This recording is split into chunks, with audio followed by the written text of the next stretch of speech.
Smart Croissance vous est présenté en partenariat avec France Invest, l'association des acteurs du capital investissement.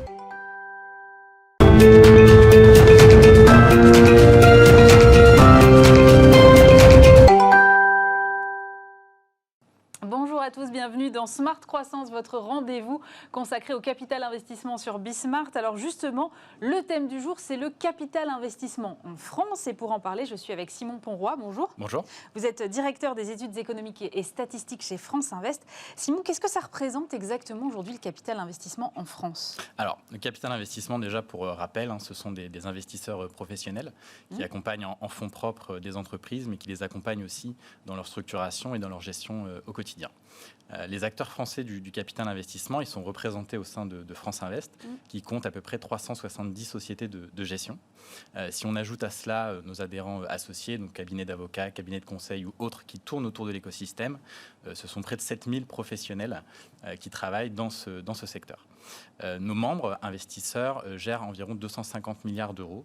On voit que c'est un chiffre assez conséquent. Oui, quand même. Et ils accompagnent plus de 8000 entreprises, dont 7000 qui ont leur siège en France. Si on compare, on a 150 000 entreprises en France qui ont plus de 10 salariés. Donc on voit qu'on a un taux de pénétration, une présence dans l'économie qui est assez importante. Et en termes de salariés, là aussi, c'est assez massif, puisque ces entreprises emploient un peu plus de 1,5 million de salariés, sachant qu'il y a un peu plus de 15 millions de salariés sur le secteur marchand français. Là aussi, un poids économique important. Alors en termes de flux, qu'est-ce que ça représente ?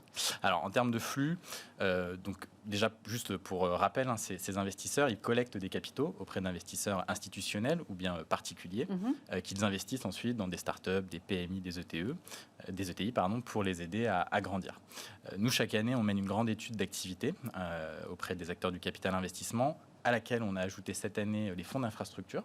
Les fonds d'infrastructure, c'est des fonds qui investissent dans par exemple des infrastructures de transport, dans de l'énergie, dans des bâtiments publics. D'accord. Et puis, on capte aussi l'activité des acteurs de dette privée qui apportent des financements à des entreprises qui en ont besoin, des investissements qui sont complémentaires de ce que peuvent apporter, par exemple, les banques ou les investisseurs en capital.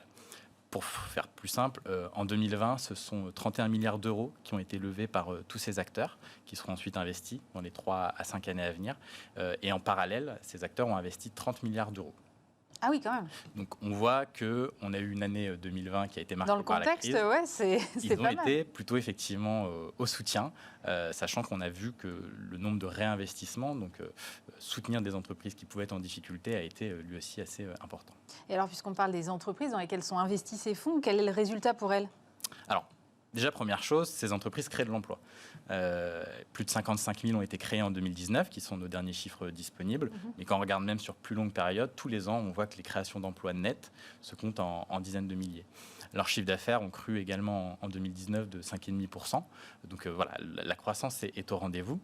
Et en termes de création de valeur, ce qui est important pour investisseurs et entreprises, on voit par ailleurs que dans ces opérations de capital investissement, la création de valeur, elle se fait pour les 2/3 par de la croissance des résultats de l'entreprise et pour 1/3 par une amélioration de la valorisation de ces entreprises. L'amélioration du résultat, c'est de la croissance interne et externe du chiffre d'affaires. L'amélioration de la valorisation d'une entreprise, c'est sa taille qui a grandi, son meilleur positionnement stratégique, ses perspectives de croissance qui ont été rendues meilleures. Et ça, les fonds jouent un rôle dans leur accompagnement pour aider ces entreprises justement à bien se positionner. Et puisque les épargnants peuvent avoir accès aussi au capital investissement, quel est le résultat pour eux, du coup ? Alors, le résultat, il est à nouveau assez bon, puisqu'on a une rentabilité annuelle qui est de 11,5% sur les 15 dernières années. C'est nettement supérieur à ce qu'on peut voir sur d'autres classes d'actifs, comme les marchés boursiers, par exemple. Vous le disiez, les particuliers s'y intéressent. On a 13% des souscriptions dans des fonds qui proviennent de particuliers. On aimerait qu'il y en ait davantage parce qu'on pense que le capital investissement répond à de nombreuses attentes. C'est un investissement qui est concret, qui est tangible dans l'économie. C'est un investissement qui répond aux besoins de développement de l'économie. Et en plus, ça répond à la quête de sens qui est exprimée de plus en plus par de nombreux épargnants. Comment ça, la quête de sens ? On investit, on sait que... C'est un investissement utile, c'est ça ? C'est un investissement utile qui va s'investir dans des entreprises. On sait où nos investissements vont aller. Ouais. Et on va participer au développement de start-up, de PME, d'ETI.